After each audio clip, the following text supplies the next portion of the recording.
last week. My name is Darren Wisniewski, and I'm with AARP Wisconsin. We did have a technical difficulty last week where we lost the recording, or actually only recorded about 7 minutes of last week's program. But Brooke has let me know that she has a recording of it, so we'll be able to share that out with those who joined or didn't see it or weren't able to join there. So thank you, Brooke. But without further ado, I'd like to introduce Brooke from the UW Geology Museum. And this is our third in our three-part series in collaboration with the Geology Museum. And we're really excited, had awesome feedback from all of these. And so I'll turn it over to Brooke. Super. Thanks so much, Darren. And I'll just note that this is really fortuitous. Darren's a neighbor of a friend of mine. And so that's how this connection was made. So even in pandemic, neighbors are important. So thank you so much for being here today. And I'm excited to take you on what I have been billing a bit of a spring break trip. You know, it's a little late in spring for us to all be so hungry for the sun. But we'll be doing a bit of a time traveling snorkeling trip. So I'm going to start by sharing my screen here. And this is our first preview of where we're headed in space and time. But before we really launch, I just want to make a plug and invite you to come visit the Geology Museum. If you haven't come visit us before, we are on the UW-Madison campus. We're about 2 blocks east of Camp Randall Stadium. So if you've ever been to a Badger game at the football stadium, you've been in our neighborhood. And while we're still closed to the public right now, we're hoping that this summer we'll be able to have some opening. So when it's safe for us to gather again, please do come visit. We're a free museum. We have about 3,000 square feet of exhibit space. So we're not a huge museum. It's a great spot to just come and spend an hour browsing the exhibits. And if you're here, you probably are interested in the subject. You probably like rocks and fossils and science. So please do come visit. This is a picture from back in normal times when I do a story time twice a month. And so you can see some preschoolers there and their caregivers. We read a book and do a craft and pass around specimens. But just one more teaser photo for you here. This is probably our most popular room in the museum. We call this our vertebrate room because all of these animals have backbones or vertebra. So it's a big room full of skeletons. And I often work in this brightly lit office back here, and one of my favorite sounds is hearing people come around a corner and walk into this room because it's hard to not gasp or make some kind of noise. And I love hearing people come in and just go, ah, because you're greeted by this stampede of skeletons. So without further ado, we're just going to set the stage today for our trip by first thinking about Wisconsin beaches, because I don't know about you, but I love to beachcomb. And, it's just the waves are always bringing up something new. And so here on the left, you can see this is Lake Superior Beach with all those beautiful rounded rocks. And then on the right is a Lake Michigan beach. But to really put us in the right mindset, we need to think of a warmer beach, a warm sandy beach. So here is a picture from Florida near Fort Lauderdale. And this is a little bit more, this sets the stage. We're thinking about broad sandy beaches, warm kind of tropical oceans, but we are going to be going back in time. We're going to be hopping into a time machine, setting the dial back. And so we will be going back so far that we'd have to erase a few things from the beach here. There would not be, we're going back to a time when there was no humans, so no condos, and even no palm trees. So really this would just be a very big, broad, open beach, no coconuts to sip your drink out of, just kind of a sandy expanse. So that means in order to go on a safari, we need to go where the animals are, and we would need to bring our snorkels and swimsuits. So I don't know if any of you are snorkelers. I've actually never snorkeled myself, but this is really just meant to think about all the creatures that are going to be out in the ocean during this time, because, you know, up on land, there's no real plants or animals to speak of. So we have to be out in the ocean looking at the animals there. So how far back are we going here, Brooke? What are you setting the dial on this time machine for? Well, I love this illustration for a few reasons. And we'll spend a little time thinking about time here. This was drawn by an artist named Ray Troll, and he is an Alaskan artist. And so I grew up in Alaska, so I have an affinity for his work. I grew up and it was on t-shirts and mugs and magnets everywhere. It's just kind of a playful style. So here on the left, you can see, you know, it's a sketch of a big tower of rocks. And what this really shows you is that there's this law in geology. It's called the law of superposition. And this is something in every 100 level geology class people learn, and it sounds all fancy, but basically it means the younger stuff is at the top and the older stuff is deeper or towards the bottom of any stack of rock. There's some exceptions to that rule, but it's pretty steadfast. And so this is similar to, you know, say you want to find your favorite sweatshirt that you wore last week, and you have to kind of dig down in the laundry pile to find it. If you took it off last night, it's right on top, right? But the older stuff is down towards the bottom. And so here you can see, you know, all the creatures that are towards the bottom of this stack of rock are more ancient. And then we get up, here's some dinosaurs that you can see, and then we start seeing more, you know, mammal, more modern looking creatures as we get to the present day. Now, just a note that there's no place on Earth that we can go to and you can stand at, you know, at a rock outcrop and see the whole record, you know, from day one on Earth to the present day.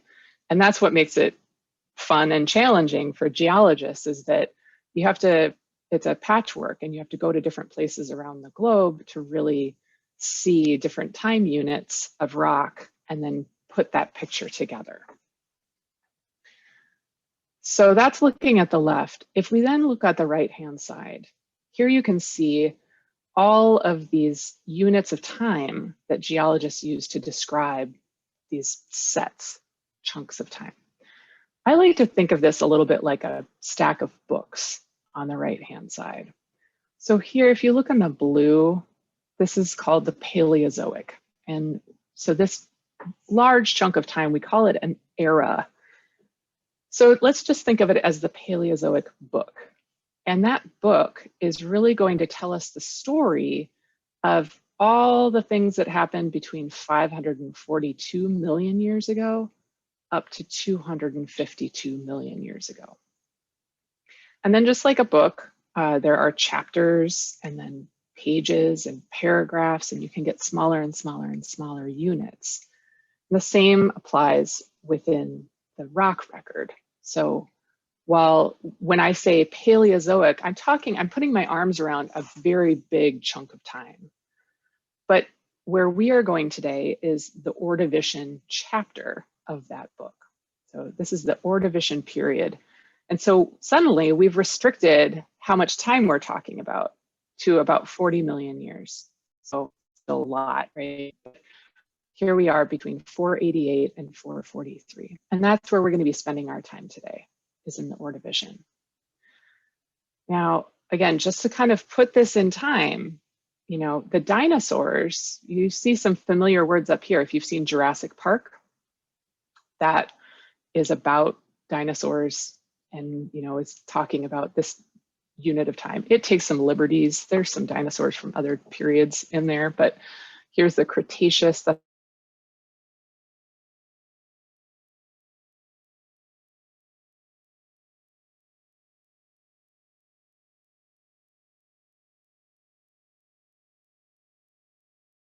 we've put ourselves in time. Now we need to think about where we're going to in space. Okay, so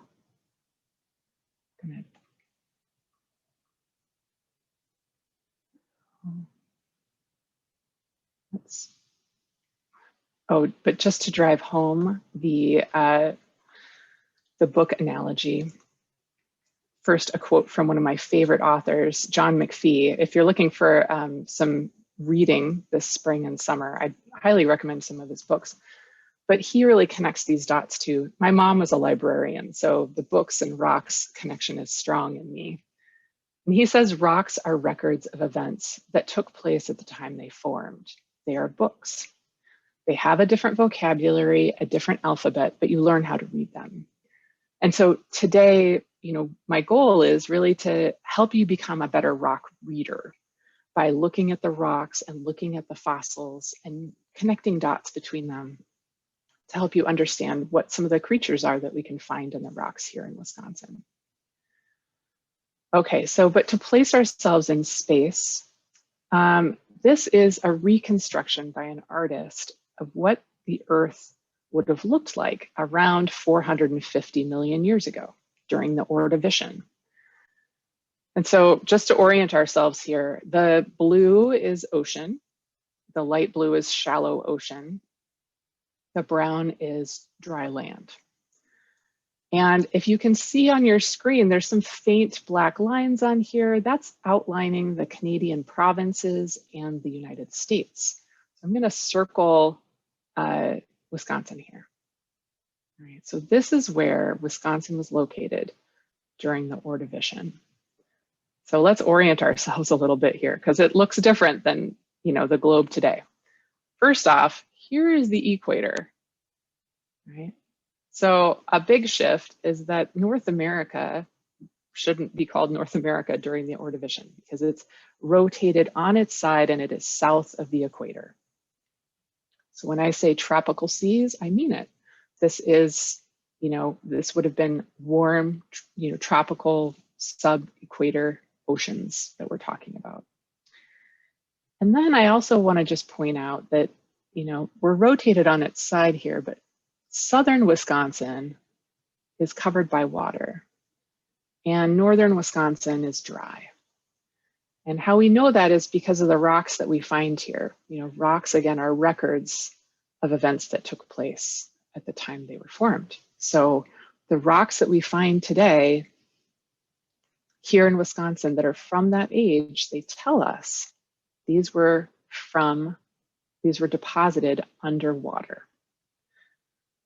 So what this looks like when we look at a map of Wisconsin, roughly the places you can go to in Wisconsin where you can find these rocks, I've outlined in red here. So it's kind of this V or U-shaped area in southern and south central Wisconsin.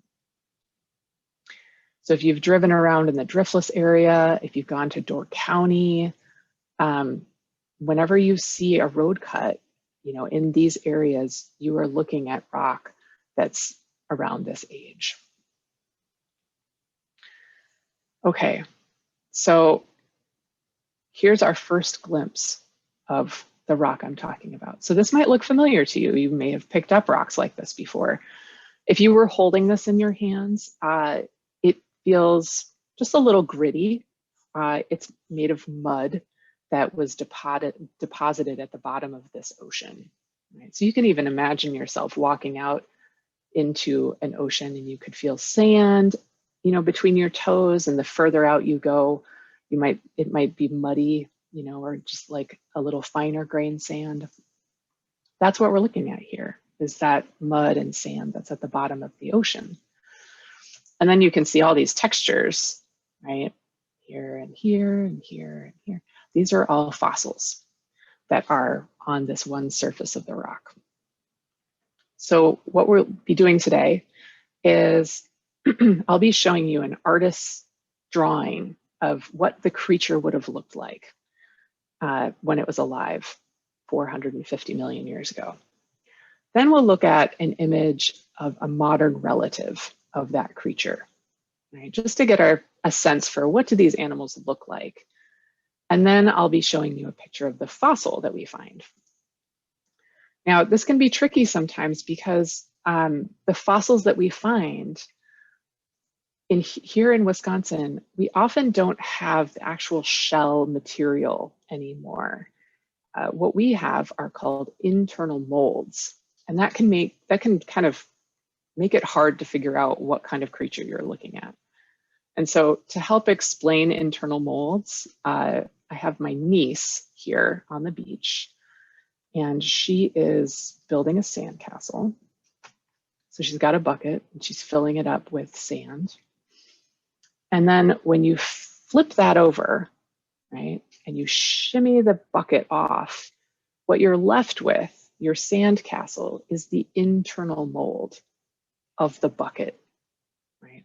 So if we think about this as, you know, in terms of fossils, the bucket would be the shell.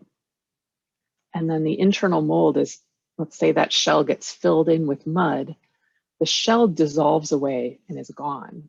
And we're left with that plug of mud that was left behind, right? So a lot of the fossils we find here are internal molds, and that makes it tricky. So that's why we're going to be kind of connecting the dots here between the ancient creature, its modern relative, and then what the fossil looks like. And then at the end, we'll look back at this, and I hope you'll you know, see some familiar shapes in here, and you'll be able to go, aha, I think I know what that is. And then by extension, when you go out this summer and you pick up rocks here in Wisconsin, it's like you'll be able to put your geology goggles on and be able to identify things a little more clearly. Okay, so here we go. We've set the dial, we've thrown our swimsuits on, we've jumped out of the time machine, and this is what we're greeted with. Now, in some ways, this, you know, doesn't look all that alien, right? It's coral reef, and there's all kinds of creatures on it and swimming above it. Some of them look a little weird, right? You wouldn't see these around today. This is a diorama that you can go visit at the Milwaukee Public Museum. But we are going to be using another diorama today. We'll be looking at this one, and we'll return to this one over and over. This is from the Red Path Museum in Montreal. And again, you can see some of these creatures that are familiar from that other image I'm showing you. So how this is going to work is I'm going to circle a creature on here, and then we'll focus in and we'll look at it individually, and then the fossil that we find. Okay, so our first creature is tucked over here on the red. I've just circled it in red, and you might be like, okay, that's just a blob. So let's zoom in a little bit. And what this looks like on the left is the artist. So this is like, we're standing really close to this diorama at the museum, and you can see, oh, all right, looks like a snail. Fair enough. Turns out snails aren't just, you know, pests in your garden sometimes, but there's a whole branch of snails that live in the ocean. And I remember my grandma teaching me when I was little, the way to get rid of snails was to pour beer on them, or slugs, right? That they don't like salt. But obviously this isn't the case for all snails, because here is indeed a whole branch that have adapted to living in salt water. Now, if you've ever found a snail shell and looked at it, you know it's hollow on the inside. So when we think about, we can kind of anticipate what the internal mold of a snail shell might look like. And here is an example. So whenever you find in the rocks around here something that looks like a little bit of soft serve ice cream, right? A little swirly pile, that is an internal mold of a snail. Now, snails, there's lots of different kinds of snails. Some of them have a tighter coil. You know, it would look more like a unicorn horn, very tall and pointy. Some of them just stay within the same plane. So it's just kind of a coiled up flat kind of pancake shape. But you're going to be able to see that coil, right? Now, just to complicate things a little bit, I introduced you to this concept of the internal mold. Well, we can also have what's called an external mold. And we find this a lot with snails too. So here again, instead of having the inside of the shell preserved, we're going to have, imagine that shell is pressed into the mud. The shell dissolves away and we're left with the impression.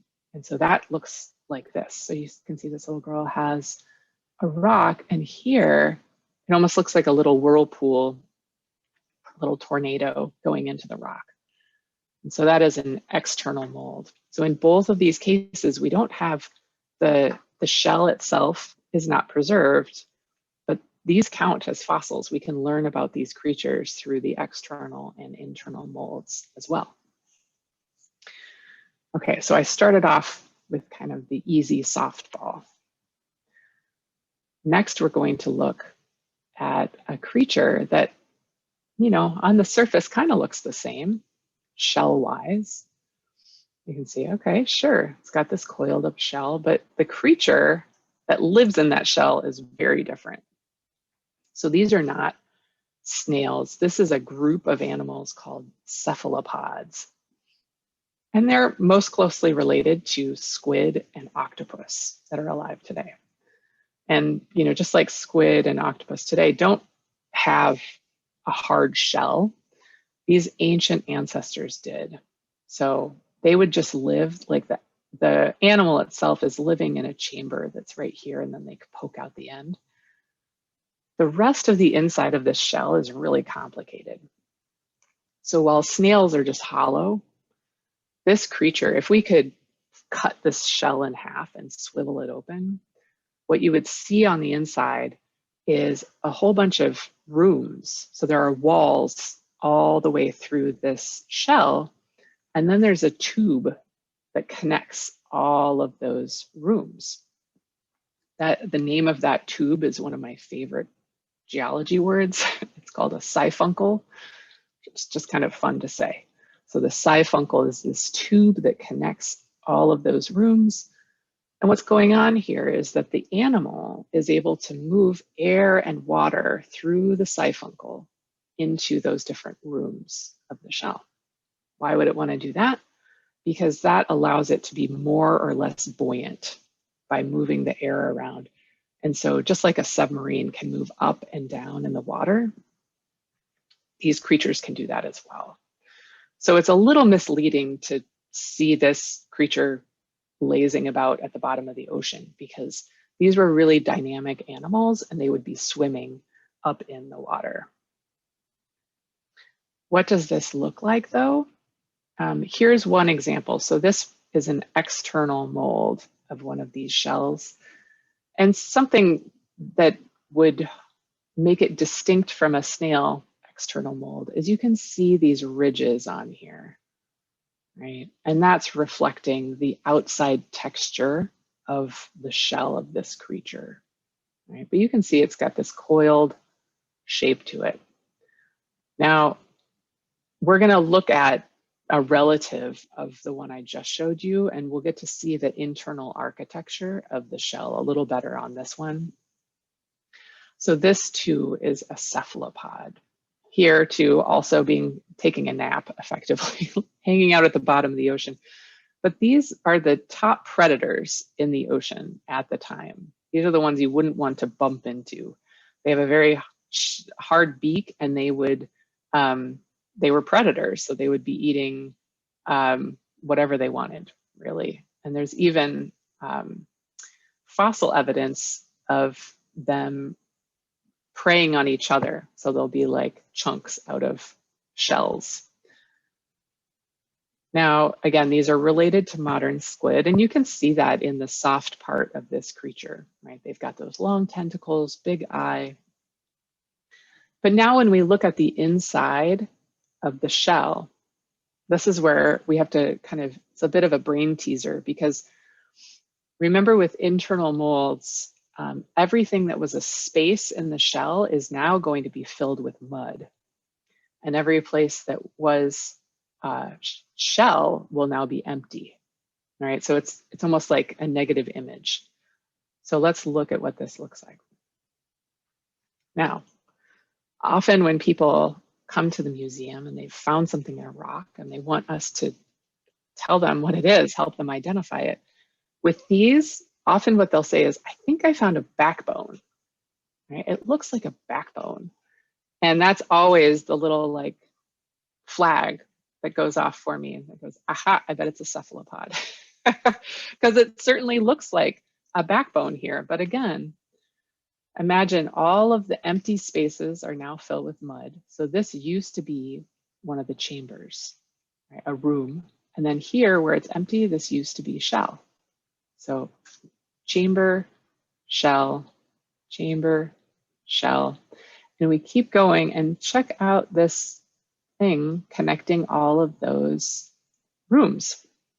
That's the siphuncle, right? Which again, that was a tube. So now it's filled with mud. Right? So these are tricky. And it's because it's this internal mold that it can be so difficult to kind of figure out what it is that you've found. But this one, you know, you could hold this in one hand. This one is about, you know, I don't know, maybe my thumb. It's about the thickness of my thumb. But some of these cephalopods got very large. So you can see here, this boy found a prize because this here is a chunk, whoops, probably about 1.5 feet long. And this is just one part of that fossil. The whole creature itself probably would have been 12 or 15 feet long, that whole shell. And then you put the squid-like animal in the end of it. You've got a really massive creature that was swimming around in these oceans. So this too was a pretty diverse group. There were lots of different species, different types, some smaller, some larger, but they're a real treat to find. So you find that internal mold sometimes, or here you can again see these kind of ribs, and that's just the texture of the outside of the shell. Okay, moving on to something very different. Here, these look like kind of just pretty puffy flowers over on the side. And that's a trick because they're not a plant. This is actually another animal. So let's look a little more closely at these. So despite having kind of the, you know, anatomy you would expect from a flower, here's a long stem and this kind of big head up here. There's something that holds it down to the seafloor called a steadfast. These creatures are related to starfish and sand dollars. So they're in that same family, and these are called crinoids. Now, there are modern crinoids in the oceans today. And here on the right, you can see a photo of one of these. And here, instead of having a single stem, this is kind of a more clumped up version, but here's the steadfast, and that's just a fixed, it's just staying right there. These don't typically move around. They're just stuck to one spot of the seafloor. And then you can see all these arms, and I love this one. I love those tiger stripes on there, but it has these arms and like these little kind of feather-like projections on here. And those would just move around in the water, right, just with the current. And what's happening is it's picking up, you know, plankton and all kinds of food that's floating around in the water. And then those little feathery projections move that food down. And if we could kind of peel all of those arms back and look on the inside, there's kind of a big body, kind of a hard body right in here. And that's where the mouth is. So a different kind of creature, but alive on Earth today, we have these. What they look like in the fossil record, all I've ever found of a crinoid looks like a spilled bowl of Cheerios. Right? So here, these are all parts of that stem. And after the creature dies, it usually just kind of falls apart. So you find this kind of mess of little, what look like Cheerio bits, right? So you can see those in there. Sometimes you're lucky enough to find what looks like a bolt in the rock, but here you can see this is actually just a complete stem, right, that didn't fall apart. And if you're really lucky, you get to find the actual body of this creature. So here you can see those arms that would reach up into the water, and then here is that body that would contain the mouth, right? And so here, you know, I've been talking a lot about external and internal molds. Here we're actually, these are coming from the far southwest part of our state towards Iowa. And there they actually do get some preservation of the actual bodies of these creatures. And that's what you're getting to see here. Okay, next up are some fan favorites. You can just see it tucked in there among the crinoids. But these are an incredibly diverse group. These are called trilobites. And so on the left, you can see it looks a lot like a bug, right? They've got these jointed legs. They have antenna, kind of what looks like a crunchy exterior. And this whole group, the trilobites, have gone extinct. They lived during that Paleozoic time. So that blue book we were looking at the bottom of that stack of rocks, they went extinct right at the top of that book before the next book, the Mesozoic, that's on top of it. And so the closest living relative to this kind of creature is the modern horseshoe crab, which you can see here. Also looks like a pretty ancient creature. They've been around since the Paleozoic as well.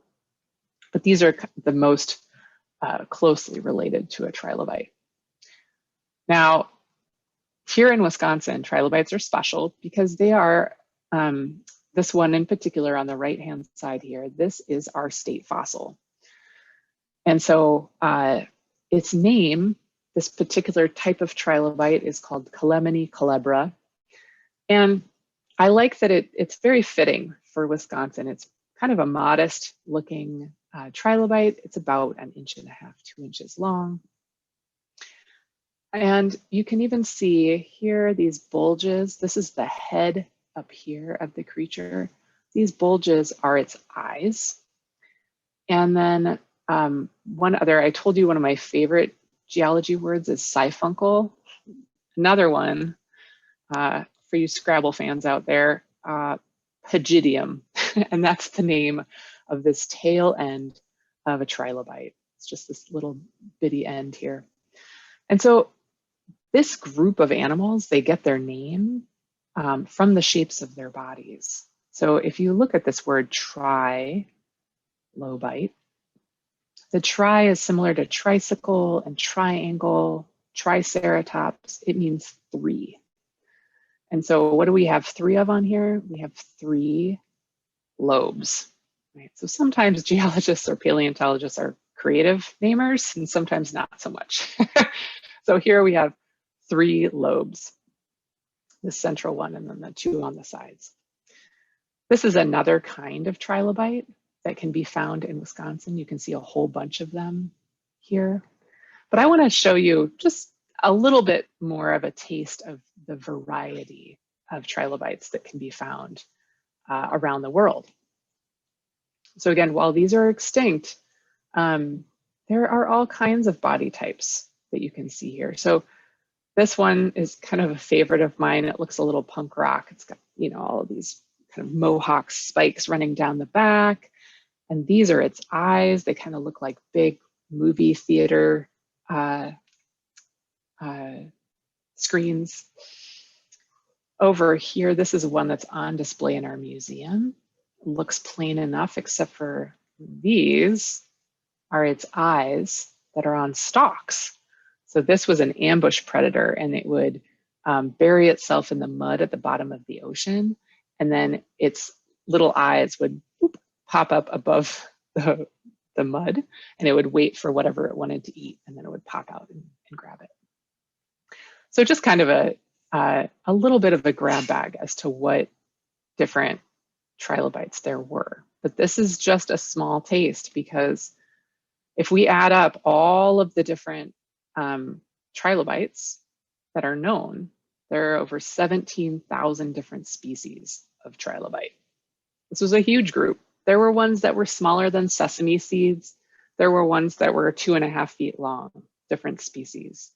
Some lived at the bottom of the ocean where the sunlight doesn't penetrate. Other ones lived right up on the kind of edge of the ocean. So for context, if you add up all the mammals and all the birds that we know of, there are 15,000 species of those. So this is just a massively diverse group of animals. And so, yeah, one more little sneak peek here, because I just love these eyes. And what you can see really clearly here are all that texture you see there, those rows of little dots, those are actually lenses in its eye. And so if you think about in the comics, you know, when they, or like a cartoon, when they pretend that they're looking out through like a fly's eye, they often depict it as though you're seeing multiple of the same image. You know, so if I was a fly looking at my computer, I would see, you know, 100 computers. But that's not quite right. How this works is actually those are lenses, and they are more like how many pixels that creature could see. And so here, this one on the left, you know, there's probably a few hundred on each of its eyes. And so what it would be able to pick up 100 different pieces of information. And so if you think about a pixelated image, you know, if you only have 100 pixels, you know, of your screen, your laptop screen, right, it's going to be kind of blurry. But if you only had 5 pixels, right, even more blurry. So the more pixels, the more fine-tuned the image is. And so that's how it would work for these trilobites too. Some just had a few lenses. And so it's better than no lenses. It's better to have an eye than not an eye. But some of them would have very fine-tuned vision. And that's what you would see in something like this. All right, so since we're in Wisconsin, I would be remiss if I overlooked this group of creatures. These are the corals. And now, corals are really the reef builders, right? I'm sure you've heard about modern corals and their importance in our oceans. And the same holds true in the past. So here on the left is, you know, an image from that diorama, and on the right is a photo from the Great Barrier Reef. And you can just get a sense from that photo of, you know, there's a huge diversity of corals out there. You know, some of them grow into kind of more of these mound shapes. Some of them are kind of, you know, flatter and just kind of have a rough texture to them here. Now, something that stumped me for a long time was I would think about corals that I would see washed up on that beach in Florida, and corals that I could find in, you know, rocks in Wisconsin, and they're hard and white, right? Usually kind of white or beige. And then I think about photos like this where corals are just colorful and they are kind of soft. You know, you look at this picture here, this is another kind of coral. And you imagine going up to this and touching it, and it would be kind of squishy and soft. So the disconnect here is that the hard coral that you find washed up on a beach, that is the skeleton of the coral community. So what we're looking at here, you can even tell that this is one individual coral here. Here's another one. Here's another one. So this is a bit like an apartment complex, right? So each of these, there are hundreds of individual coral animals living together here. And underneath them, they are building their collective skeleton, right? And that's what we find washed up on the beach as coral, right? But that's dead. This is the living organism, and it's taking calcium and carbon out of the water, and it's growing that hard skeleton beneath the creature. And so this can look, there's lots of different corals, right? So they can look really different from each other. Here on the left, if we were to rotate this and look at the surface, it looks a lot like a honeycomb texture. And again, each of the holes up there would be holding one little individual coral animal. And this is the structure that they grow together. Here, this one on the bottom left looks a little bit like a pile of spaghetti, right? But again, while they can have different textures to them, these are just different varieties of coral. And then as an exception to that apartment complex analogy I made, these little ones, you can see a couple here, kind of look like knit stocking caps. And these are individual corals. They would have lived on their own. It's like a single family home, right? And so here, this is an internal mold. So you're seeing the texture on the inside of that shell, but they end up looking a little bit like a winter hat. So now, if we come back to this rock that we started at, and we look at this again, I hope some of these pieces are starting to look a little familiar to you. So here are those little stocking caps we were just looking at, right? Corals. Here is part of a swirl, like a soft serve swirl. And this again, this is how identifying fossils can be tricky, is because you don't always get the complete fossil. Sometimes you just get a broken off piece, and that makes it a little tricky. So here's part of a snail. Down here, this is one of those cephalopods. And so another thing to point out here is that we have a lot of fossils on one individual layer, and that is telling us something. This is another clue that we can interpret. So again, if you remember that, that image I showed you at the beginning, where we were looking at where Wisconsin was during the Ordovician, and we were south of the equator, we had these shallow tropical seas. This is Hurricane Alley. Right? And if you imagine what happens during a hurricane to the bottom of the ocean floor, these big waves get churned up, and it's going to kick up all that mud and all the shells. Everything that's at the bottom of the ocean is going to get kind of swirled, and as the waves settle down again, the heavy stuff will fall out first, right? And then it'll take longer for the mud to accumulate again.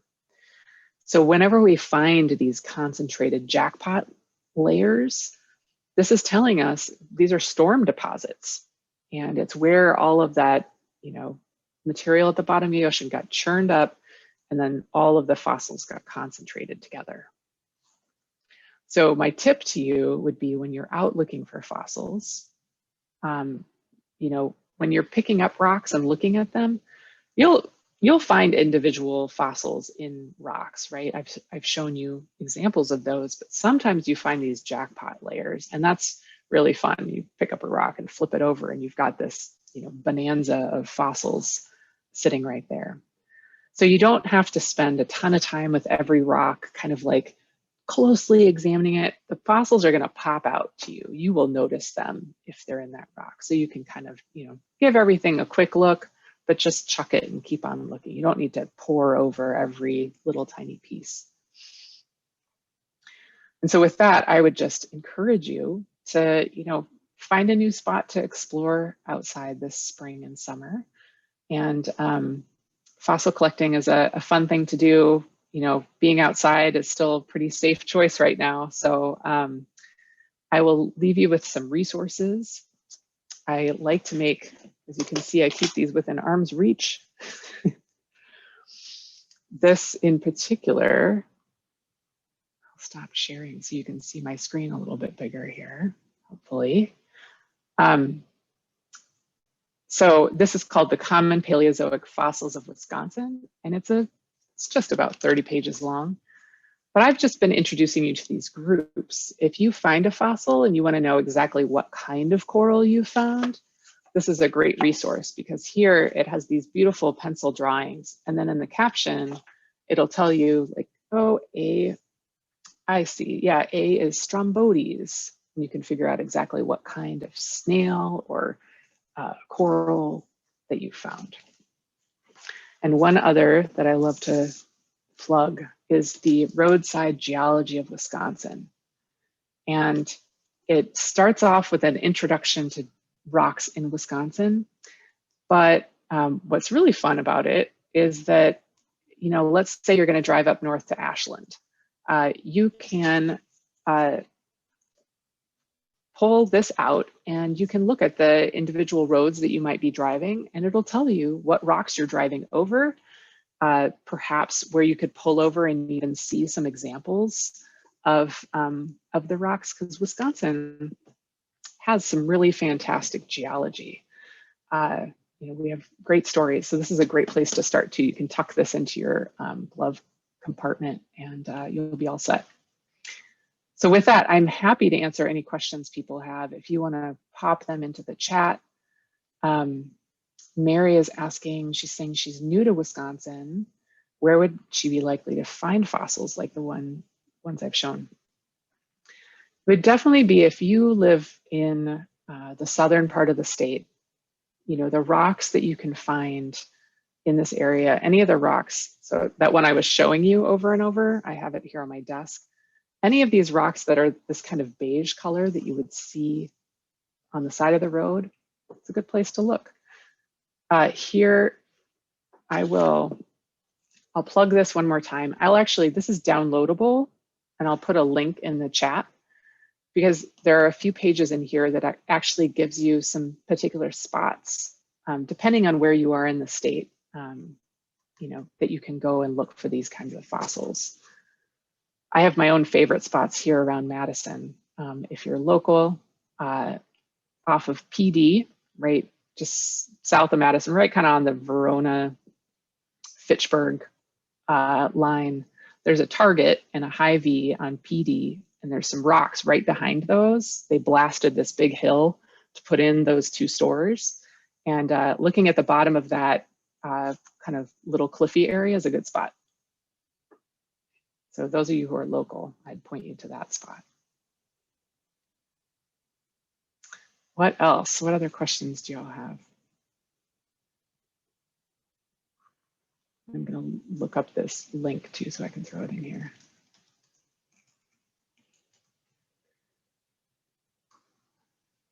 Google knows that I look this up all the time. It gives it to me.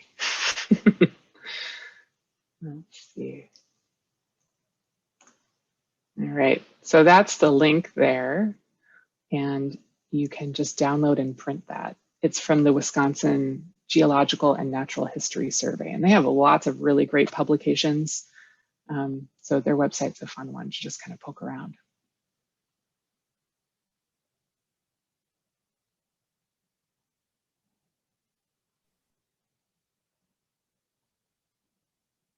Any burning questions on anyone's mind for Brooke while we have her for a few more minutes?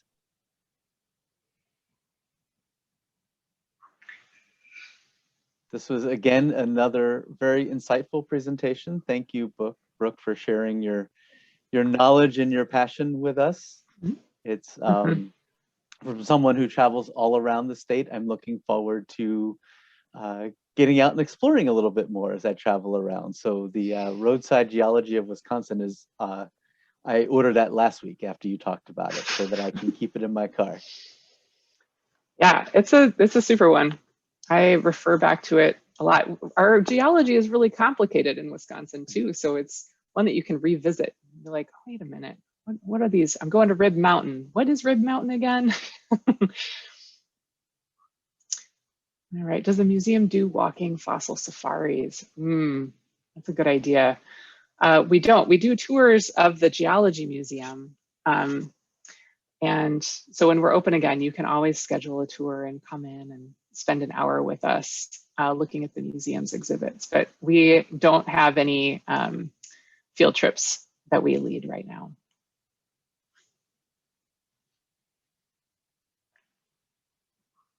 that sounds like that might be a great future collaborative program between AARP Wisconsin and the Geology Museum at some time.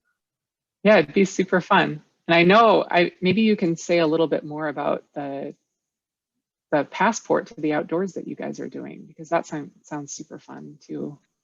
Yeah, we're again, as you mentioned, being outside and in smaller groups is still a safer thing during these COVID times. And so we're borrowing an idea from our colleagues in South Dakota, where they partnered with their state park system. And we do a passport to outdoors. You sign up, you'll get a welcome packet. We actually have AARP branded wool socks and some other giveaways that you can go out there. As well as a guide to Wisconsin state parks and something else that DNR is giving us for them. Then we encourage you to get out and check out the parks. We'll have a link that you can register.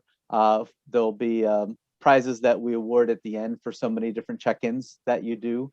And then we'll have a grand prize giveaway. We'll have a few 2022 state park passes that we'll be giving away. So you can enter to win for those. So of course, there's no cost. You don't have to be an AARP member. There's no particular age. So we encourage you to register, if only for the cool wool socks, which are great for walking out and about outside. So, and then we also have a couple of engagements at the beginning of it. We have a gentleman who's going to talk on May the 19th, Dick, who's going to say his presentation is How Old is Too Old to Paddle? And Dick, I believe, is 80 years old, and he's a sea kayak instructor. And so he will give you tips and tricks on paddling at any age. And we have Wisconsin Bike Fed, who's going to talk about bicycling safety when you're 50 plus. And then we have a friend of mine from Ohio, who is an avid Volksmarcher, and she is just going to be talking about urban walking when you're 50 plus. So we're excited for those engagements coming up the end of this month and into June. Super, that sounds really fun. Oh, I see Marlon says that they have found several fossils on their property when they had an old rock wall at the edge of it in Shullsburg. Yes, the rock walls around here, if you want to visit a great rock wall too, at Pope Farm Park in Middleton, you might be familiar. It's the place that in the past has hosted sunflower days. They have like 9 acres of sunflowers and it's bonkers. You can go there when it's not sunflower days, and it's just a great park to explore. But there's a great rock wall there too. And the rock walls around here, of course, are from when farmers would be tilling their fields and they would run across rocks and they would just chuck them to the side, right? And end up building a wall out of them. These rocks that they're finding, a lot of them are what we call glacial erratics, which is a term for a rock that a glacier drops. And glaciers are great dump trucks, basically. They're really good at moving rocks from one spot to another. And then when the ice melts, they just drop whatever they're carrying. And so whenever you find rocks in southern Wisconsin that seem weird, basically they aren't this. If they're dark black or a granite, a volcanic rock, it was probably carried down here by a glacier and then dropped. And so that word glacial erratic has to do with those types of rocks. And so I bet your rock wall in Shullsburg was made out of a lot of glacial erratics too.